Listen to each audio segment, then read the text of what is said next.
자, 요즘은 명절에 고향에 잘 안 내려가시는 것 같아요. 보통 명절에는 도심이 텅 비거든요. 근데 어제 그제 이렇게 보니까 오히려 더 차들이 더 붐비는 이런 것을 보면서 좀 이 문화가 바뀌는구나 이런 생각도 하고, 또 요즘 조상 제사를 드리는 것은 많이 좀 없어지는 것 같아요. 그래서 그것은 좀 좋다 이런 생각이 들고, 그러나 또 한편으로는 또 이 부모님에 대한 공경이나 또 이런 찾아뵙고 하는 것이 좀 약해지는 것은 아닐까 하는 그런 생각도 합니다. 자, 오늘 이렇게 명절 중인데도 또 이렇게 많이들 나오셔서 또 예배하게 돼서 감사합니다. 자, 오늘은 로마서에 대한 이야기를 우리 할까 해요. 성경의 45번째 책이죠. 66권 중에 45번째 책이 로마서인데, 이 로마서는 기독교의 위대한 작품이다 이렇게 이야기해도 전혀 과하지 않은 아주 중요한, 어느 책인들 다 중요하겠습니다만은 이 로마서의 차지하는 중요함이라고 하는 것은 이루 말할 수가 없고, 또 우리가 기독교 역사를 보면 이 로마서를 통해서 인생이 변화되고 또 위대한 삶을 살았던 그런 위인들이 참 많이 있습니다. 가장 첫 번째 실례가 누구냐 하면은 어거스틴이 그렇죠. 젊어서 마니교 이단과 또 성적인 탐욕에 빠져 있던 어거스틴을 회심케 하는, 그를 돌이켜서 하나님의 위대한 일꾼으로 돌려놓는데 아주 기여한 말씀이 로마서 13장 13절 14절 말씀입니다. 자, 그리고 이 마틴 루터로 하여금 종교 개혁의 위대한 기수로 변화시켰던, 혼란 속에 있던 그가 이 가톨릭 교회의, 중세 교회의 부패 이런 것을 분명히 보고 개혁의 깃발을 들고 나아가게 했던 아주 결정적인 말씀이 로마서 1장 17절 말씀입니다. 오직 의인은 믿음으로 말미암아 살리라 하는 말씀이죠. 자, 그 외에도 칼빈이라든지 감리교의 요한 웨슬레라든지 또 철로역정의 저자인 존 버년 같은 이도 빠짐없이 로마서의 어떤 경험, 로마서를 통해서 그가 깨달은 이런 것을 언급을 하고 있습니다. 저도 사실 17살에 교회를 처음 나가고 예수님을 믿었는데 처음 접했던 책이 바로 이 로마서입니다. 우리 교회 고등부 전도사님이 로마서를 쭉 이렇게 가르치고 계시는데, 이제 제가 처음 들어가서 로마서를 듣게 됐는데, 그 어린 나이에도 이 기독교를 이해하는 아주 너무나 튼튼한 논리를 가지고 있는 책이 로마서이기 때문에 제 신앙을 처음 길을 잡는 데 있어서 아주 중요한 역할을 한 책입니다. 아마 여러분들 가운데서도 이 로마서와 관련된 그런 이야기들이 있지 않을까 이런 생각을 합니다. 자, 이 로마서가 교리적이라는 평가를 받죠. 그래서 좀 어렵기도 하고 오늘도 조금 어려운 그런 느낌이 들 것 같습니다만은 좀 교리적이다, 이론적이다 하는 이런 그 평가를 받긴 하지만, 그러나 이것이 단순한 지식이 아니라 전생애를 돌이키게 하는 회심과 변화를 가져다주는 능력 있는 책이다 하는 것을 우리가 꼭 기억을 하면서 우리 저와 여러분들이 이 로마서를 사랑하고 또 자주 읽고 또 묵상하는 가운데 삶의 놀라운 변화들과 영적인 사건들이 우리들 가운데 일어날 수 있기를 바랍니다. 자, 이 로마서에서 큰 비중을 가진 16개 장인데, 챕터가 16개 장인데 이 로마서에 많은 단어들이 등장하고 있습니다만은 제가 꼽는 두 가지 단어가 있어요. 로마서의 주제를 담고 있는 아주 핵심적인 단어를 한 두 개를 꼽는다면은, 첫째는 의라는 단어, 의, 오를 의자를 써서 디카이오수네 하는, 헬라어는 디카이오수네라는 그 원어를 쓰고 있습니다만은 의. 그래서 로마서는 옳다는 게 뭐냐를 다루고 있어요. 뭐가 옳은 거냐 말이에요. 우리가 시시비비를 가린다 그러잖아요. 그러니까 뭐가 옳으냐. 요즘 세상은 뭐가 옳다라는 이야기를 참 하기 어려운 시대입니다. 워낙 다원주의 시대고 또 의견들이 다양하고 또 그 절대적인 기준이 사라진 그런 시대이기 때문에 뭐가 의냐 하는 것에 대해서 단정적으로 말하는 것을 싫어하는 그런 시대인 것입니다. 자, 마이클 샌델이라고 하는, 여러분 들어보셨죠? 정의란 무엇인가라는 그의 유명한 저서에서 뭐 많은 얘기를 했지만은 정의는 공동선이다 그랬어요. 공동선이다. 그러니까 풀어 얘기하면은 뭐가 의냐, 뭐가 옳으냐, 모든 사람이 모든 사람에게 아름다운 것, 혹은 모든 사람을 유익하게 하는 그것이 의다 그랬어요. 공동의 선. 어떤 소수에게만 혹은 다수에게만 어떤 그 허용되는 그런 아름다움과 유익함이 아니고 모든 사람이 그 행복한, 모든 사람에게 아름다운, 이것이 의다, 이렇게 이야기를 했는데, 세상에 그런 것이 있겠습니까마는, 그러나 우리 성경의 관점에서 볼 때는 이런 얘기를 할 수 있는 거예요. 성경은 뭐라 그래요? 인간 최고의 미덕과 공동의 선은 하나님을 경외하는 것이다. 성경의 우리 믿음의 중요한 그 원리죠. 인간은 언제 가장 인간다우냐? 인간은 언제 가장 의로운가?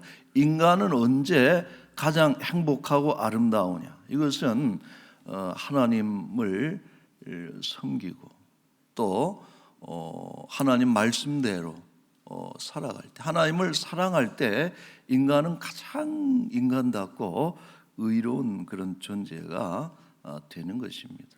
여러분 동의하십니까? 성경의 관점. 그래서 그 샌델의 그 말을 빌려서 만약 의가 그 공동선이라면은 인간에게 가장 최고의 의는 하나님을 경외하는, 하나님을 아는. 반대로 불의한 것은 뭐냐? 의롭지 못한 것은 하나님을 배척하는 것이죠. 또 하나님을 섬기지 않는 것이고 하나님 명령을 따르지 않는 것이고 욕망대로 살고 세상을 섬기고 이것은 불의한 것이다. 이렇게 정의할 수가 있는 것입니다. 자, 이처럼 우리는 하나님 형상으로 지음을 받았죠. 그래서 사실은 아름다운 존재 혹은 매우 의로운 존재였지만은 죄가 들어옴으로 인해서 범죄함으로 인해서 하나님 형상이 깨지고 하나님과의 관계가 단절됨으로 인해서 이 의의 속성이 사라졌다. 더 이상 의롭지 않은 그런 존재가 된 것입니다. 바울이 이 상태를 이렇게 묘사를 해서 3장 9절에 보면은 유대인이나 헬라인이나 다 죄 아래에 있다. 죄 아래 있음으로 인해서 10절에 기록된 바 의인은 없나니 하나도 없다. 죄로 인해서 인간이 본래 하나님으로부터 받았던 그 의를 상실하고 아름다웠고 하나님 참 창조의 꽃 아닙니까? 절정이고 보기에 참 좋았다. 인간의 그 모습 속에서 이런 의로움이 사라지고 아름다움이 사라지고 상실한 의인은 없나니 하나도 없다라고 말씀하고 있습니다. 자, 그러므로 인류의 중요한 질문 혹은 철학자들의 질문일 수도 있겠지만은 죄로 인해서 깨어진 이 의의 상태를 어떻게 회복할 것인가? 죄로 인해서 불의한 존재가 되고 죄로 인해서 영생과 구원으로부터 멀어진 그런 상태에 있는 우리 인간들을 구원하기 위해서 이런 의의 상태를 어떻게 회복할 것인가라고 하는 것이 중요한 질문이 되었고, 유대교는 뭐라고 답을 했는가 하니 율법을 행할 때 의로워질 수 있다. 하나님께서 주신 법을 십계명을 지키고 율법을 지키면은 의로워진다. 그래서 법으로 의에 이른다 하는 것이 유대인들의 관점이죠. 자, 그러나 성경은 뭐라 그래요? 절대 율법으로는 죄 문제를 해결할 수 없다. 죄가 뭔가를 밝히고 우리가 죄인인 것을 알려주는 데는 유용한 것이 율법이고 법이지만은 죄를 없애고 우리를 의롭게 하고 우리를 구원에 이르게 할 수는 없다라고 하는 것이. 자, 그래서 바울은 이런 얘기를 해요. 3장 20절 말씀에 보시면은 그러므로 율법의 행위로 의롭다 하심을 얻을 육체가 없나니 율법으로는 죄를 깨달음이니라. 여러분, 법은 그런 거예요. 법의 기능은 죄를 깨닫게 하는 것이지 죄를 사하는 기능은 없는 것이죠. 바울은 더 나아가서 이 의에 이르는 중요한 한 가지 방식을 우리에게 일러주는데 21절 말씀에 이렇게 말하잖아요.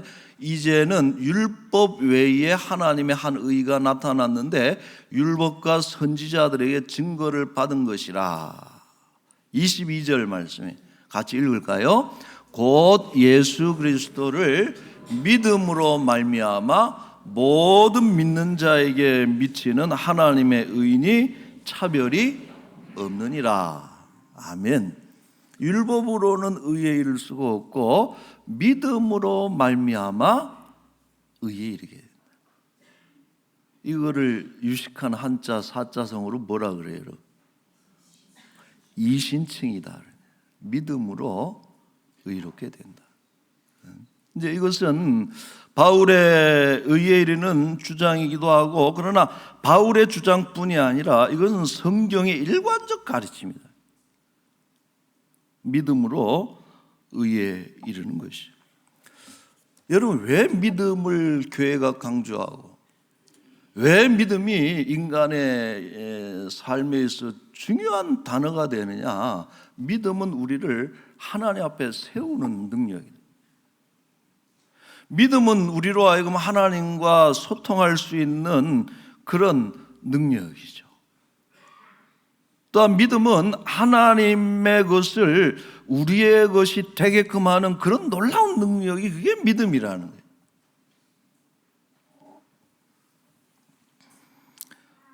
그러므로 우리가 예수 그리스도를 믿을 때 우리에게는 참 놀라운 일들이 벌어지는 것이, 그 중에 대표적인 것이 우리로 하여금 의로운 자가 되게 하는 것이 바로 믿음의 능력이다. 여러분 믿습니까? 자, 두 번째로 로마서에서 이 의와 더불어서 더욱 중대한 의미를 지닌 단어가 하나 더 있어요. 저는 제일 중요한 단어라고 생각을 해요. 그게 뭐냐면은 은혜라는, 은혜. 따라서 합시다. 은혜. 우리 경상도 사람들은 의 발음이 안 돼가지고 은혜 그러면 이제 은혜 이렇게 은혜, 카리스, 헬라어로는 카리스인데 여러분들이 잘 아시는 카리스마, 그죠? 그런 단어가 이제 카리스에서 하나님의 은혜, 카리스. 자, 이미 우리가 살핀 대로 인류는 어때요? 잘 들어보세요. 범죄함으로 불의한 존재가 됐어요. 의롭지 않은 존재가 됐죠. 그래서 사망에 이르렀어요. 근데 예수 그리스도의 대속을 믿음으로 인해서 그리스도의 의가 우리에게로 전가됐다.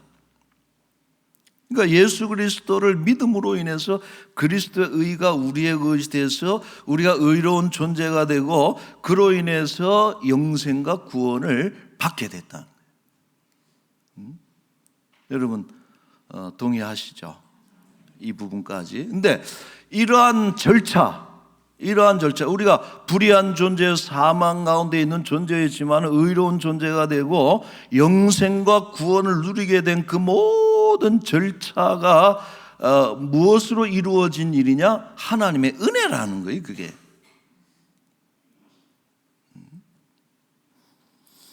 자, 그래서 3장 24절에 이런 말씀이 있어요. 같이 읽겠습니다. 그리스도 예수 안에 있는 속량으로 말미암아 하나님의 은혜로 값없이 의롭다 하심을 얻은 자 되었느니라. 아멘. 은혜로, 값없이. 은혜는 뭐냐? 값이 없는 게 은혜다. 우리가 뭐 노력해서 우리가 값을 치르고 의롭게 된 것이 아니라 하나님의 은혜로 값없이 의롭다 하심을 받게 됐다. 하나님의 은혜라는 거예요. 자, 이것을 보다 분명한 상관관계를 보여주는 구절이 다른 데 있어요. 에베소서 2장 8절입니다. 같이 읽을까요? 너희는 그 은혜에 의하여 믿음으로 말미암아 구원을 받았으니 이것은 너희에게서 난 것이 아니요 하나님의 선물이라. 아멘. 자, 우리가 앞에서 본 것은 믿음으로 말미암아 구원을 받았다. 믿음으로 말미암아 곧 의롭게 됐다. 이제 이렇게 이야기를 했는데 사실 그 앞에 생략된 것이 있었단 말이에요. 그게 뭐예요? 은혜에 의하여. 믿음으로 말미암다는 것은, 믿음은 통로라는 것이죠. 우리는 어떻게 구원을 얻고 어떻게 의롭게 되느냐? 믿음을 통해서만 우리는 구원을 얻을 수가 있어요. 다른 것으로는 안 돼요. 그래서 돈으로도 안 돼요. 힘으로도 안 돼요. 또 행함으로도 안 돼요. 울어도 안 돼요. 오직 어떻게 해야 되는 거예요? 믿음으로 가는 나라, 하나님 나라예요. 이 구원에 이르는, 천국에 이르는 유일한 통로는, 문은 믿음이라는 문이라는 거예요. 그게 믿음으로 말미암아라고 하는 그런 표현이에요. 근데 중요한 것은 이 믿음의 출처가 어디냐? 그게 하나님의 은혜라는 거예요. 여러분, 믿음도 우리의 행위가 아닙니다. 우리의 감정이 아닙니다. 믿음도 하나님께 주신 거예요. 그래서 에베소 2장 8절에 이것이 하나님의 뭐라 그랬어요? 선물이라는 거예요. 어떻게 우리가 알겠어요? 죄로 인해서 어두워진 인생들이고 죄로 인해서 저주받은 인생들이 어떻게 살 길을 알고 빛의 길을 알고 하나님은 어떻게 알겠어요? 그러나 예수 그리스도께서 죽으심으로 인해서 의의 길을 열어주시고 성령께서 우리 안에 오셔서 우리를 거듭나게 하셔서 새로운 인생이 되게 하셔서 하나님을 알게 하고 믿음을 가지게 하고 예수 그리스도를 우리의 구주라고 고백할 수 있는 그 믿음을 주신 것도 하나님의 은혜다라고 하는, 은혜에 의해서 믿음으로 말미암아 구원을 얻게 된 것이죠. 여러분, 그러므로 은혜는 우리 크리스찬들이 가지고 있는 최고의 단어다. 가장 위대한 단어는 은혜라고 하는 단어다. 신구약 성경은 통일되게 은혜를 강조하고 있다. 우리 옛날에는 구약은 행위언약이라 그래서 행함을 강조한다 그랬어요. 아닙니다. 신구약 전체 다 은혜를 강조하고 있어요. 아브라함이 의롭다라는 평가, 구원을 받은 것은 그가 할례를 받아서입니까? 아니면 은혜입니까? 은혜라는. 로마서 4장이 그 얘기를 하고 있는 거예요. 아브라함이 언제 의롭다 여김을 받았느냐? 할례를 받기 이전에 하나님을 믿음으로 인해서 그것을 의로 여기셨다라고. 그래서 여러분, 은혜는 신구약 모든 것에 작동하고 있는 유일한 구원의 원리가 되는 것이고, 여러분, 중요한 것은 우리 그리스도인들이 이 은혜를 깨달아야 비로소 성장한다는 것을 꼭 잊지 말아야 돼요. 골로새서 1장 6절에 말씀하시기를 이 복음이 이미 너희에게 이름에 너희가 듣고 들었어요. 참으로 하나님의 은혜를 깨달았어요. 깨달은 날부터 열매를 맺어서 자라는 도다. 우리의 믿음이 언제부터 자랍니까? 하나님의 은혜를 알고 하나님의 은혜를 동의하고 하나님의 은혜를 사모하게 될 때 그때부터 자라나는 거예요. 지금도 여전히 율법적 행위와 자기 의를 자랑하는 이들은 은혜의 세계를 알지 못하는 거예요. 자, 바울은 단도직입적으로 은혜가 자신을 있게 한 모든 것이라고까지 단언을 해요. 고린도전서 15장 10절 말씀. 내가 나 된 것은 하나님 은혜로 된 것이다. 내게 주신 그의 은혜가 헛되지 아니하여 내가 모든 사도보다 더 많이 수고하였으나 애썼어요. 노력해서 행했어요. 그러나 내가 한 것이 아니요 오직 나와 함께 하신 하나님의 은혜다. 여러분, 이 고백이 우리 모두의 것이 될 수 있기를 바랍니다. 내가 살아온 모든 것이 당연한 것 하나도 없고 오직 나와 함께 하신 하나님의 은혜입니다. 우리 아멘 찬양대는 얼마나 고생해요. 쇠가 빠지게 주일마다 그냥. 예? 근데 많이 수고했지만은 내가 한 게 아니라 하나님의 은혜라는 거예요. 하나님의 은혜로. 나의 나 된 것은 하나님의 은혜입니다. 자, 이 바울의 그러므로 삶과 사역과 그의 신학을, 그 방대한 바울의 신학을 견인해가는 가장 핵심적인 사상은 은혜다라고. 자, 오늘 본문을 제가 로마서에서 뽑았는데 오늘 본문을 택한 이유는 좋은 표현이 있어서 그래요. 그게 어떤 표현이겠어요? 은혜 아래라고. 우리는 은혜 아래에 있는 그리스도인들은, 우리는 권력 아래에 굽히는 사람들이 아니고 재물 아래에서 우리는 설득당하는 사람들이 아니고, 우리는 세상 아래에 무릎을 꿇는 사람들이 아니고 우리는 은혜 아래에 살아가는 사람들이, 그리스도인들은 은혜 안에서 살아가는 사람들인 것입니다. 자, 은혜 아래에 살아간다는 것은 두 가지 내용을 내포하고 있는데요. 첫째로는 죄의 지배에서 벗어나야 된다. 12절 말씀에, 그 보세요. 성경 말씀에 12절에 너희는 죄가 너희 죽을 몸을 지배하지 못하게 하여 몸의 사욕에 순종하지 말아라. 은혜 아래 살아가기 위해서 제일 먼저 해야 될 일은 죄의 지배에서 벗어나야 되는 거예요. 그동안 죄에 짓눌려 살았어요. 죄가 습관이 됐어요. 체질이 됐어요. 죄의 종노릇을 했어요. 그러나 하나님 은혜로 죄의 결박이 깨졌습니다. 그리스도 안에서 새로운 피조물이 됐습니다. 그러므로 죄가 더 이상 왕노릇하지 못하도록 죄와 싸워야만 된다.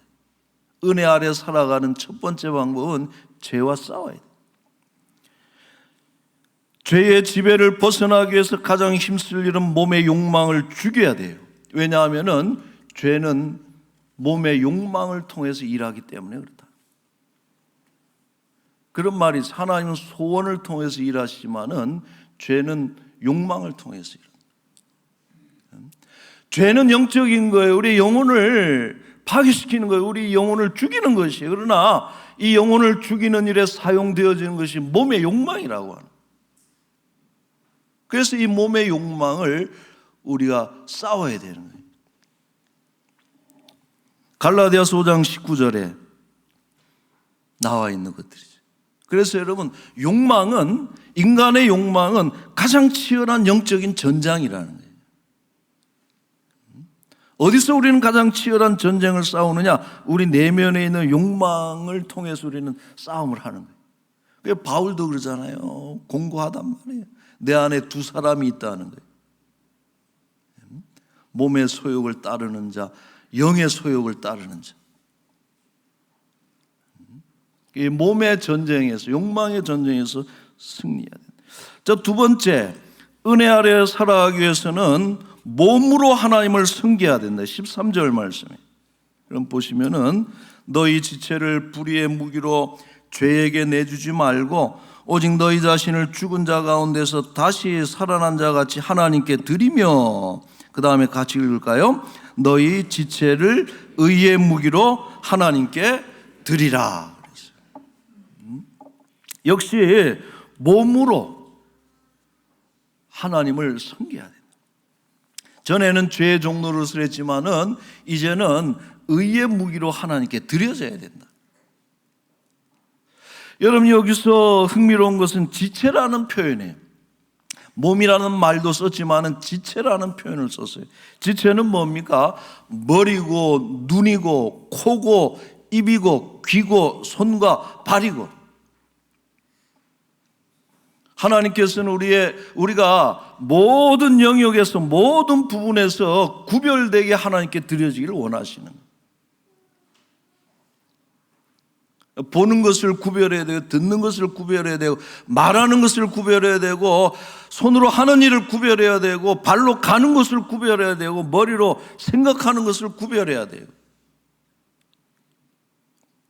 전에는 이 지체들이, 이 도구들이 다 불법으로, 부정으로, 불의의, 죄의 노예가 돼서 그렇게 쓰여졌지만은 이제는 이 모든 지체를 의의 도구로 하나님께 드려져야 된다. 여러분, 하나님의 거룩하고 의로운 병기로 쓰임받는 우리 모두가 될 수 있기를 바랍니다. 말씀을 맺겠습니다. 그리스도인의 형식적인 신앙을 풍자하는 영어 표현이 하나 있어요. 명목상의 그리스도인, 실속이 없는 스프링클링 크리스찬이, 스프링클 그러면 뿌리다. 근데 이게 번역하면 뿌려지는 그리스도인이에요. 뿌려지는. 첫째는 세례받을 때 물이 뿌려지고, 두 번째 결혼식 때는 쌀이 뿌려지고, 장례식 때는 뭐가 뿌려져요? 하관할 때 그 위에다 뭐 뿌려요? 흙을 뿌려진다.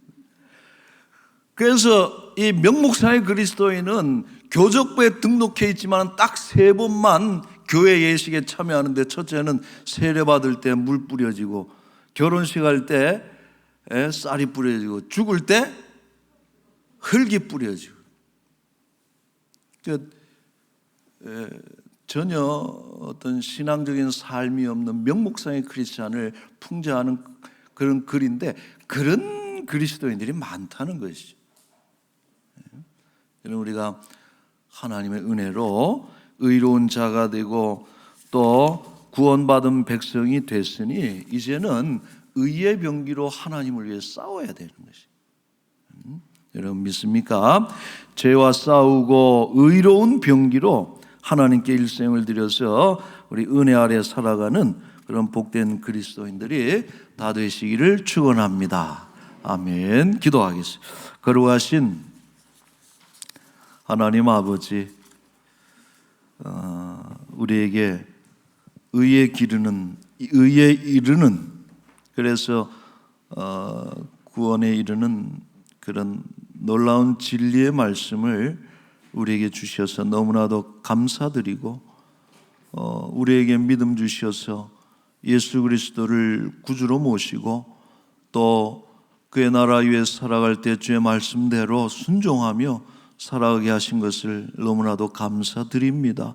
여전히 우리 속에 있는 죄의 욕망들, 몸의 사욕을 우리가 순종하지 않게 하시고 거룩한 욕망들로 우리 욕망의 컬러와 또 방향이 전혀 달라지는 그런 거룩한 변화가 우리 가운데 일어나게 하여 주옵소서. 우리는 거룩한 주의 백성들, 의로운 하나님의 군사들입니다. 의의 병기로 일평생 하나님께 드려지는 은혜 아래 살아가는 복된 심령들이 되게 하여 주옵소서. 아버지 하나님, 이 한 주간도 우리 이 나라 이 민족을 주께서 긍휼히 여기시되 여러 가지 정치적인 변화가 너무나도 심한 가운데 사회가 혼란스럽습니다. 하나님, 이 땅을 붙잡아 주시고 무엇보다도 종말의 기후의 재앙들로 인해서 참으로 두렵고 또 염려되는 그런 세월을 우리가 보내고 있습니다. 주여, 우리가 오직 예수 그리스도를 믿고 하나님의 은혜로 말미암아 의로운 자들이 되었으니 남은 생에 오직 주의 나라와 그의 의를 위해서 살아가는 우리의 삶이 되게 하여 주옵소서. 아버지, 감사합니다. 우리 귀한 주의 백성들 명절 중에 우상 숭배하지 아니하고 오직 하나님을 섬기는 자리로 불러주심을 너무나도 감사드리고, 혹이라도 우리들 가운데 연약한 지체들에게는 하나님 특별한 은혜를 덧입혀 주셔서 병든 자리, 가난한 자리, 넘어진 자리에서 반드시 일어날 수 있도록 주여 복의 복을 더하여 주옵소서. 아버지 하나님, 교회 많은 행사들이 있습니다. 일일이 다 주장해 주시되 선한 열매를 맺게 하여 주옵소서. 아버지, 귀한 것 주께 드립니다. 하나님 기뻐 받으시고 또 드려진 손길들마다 하나님 좋은 것들로 채우시고 또한 공급하여 주시고 모든 기도가 응답되는 그런 은혜를 덧입혀 주옵소서. 감사하며 예수님의 이름으로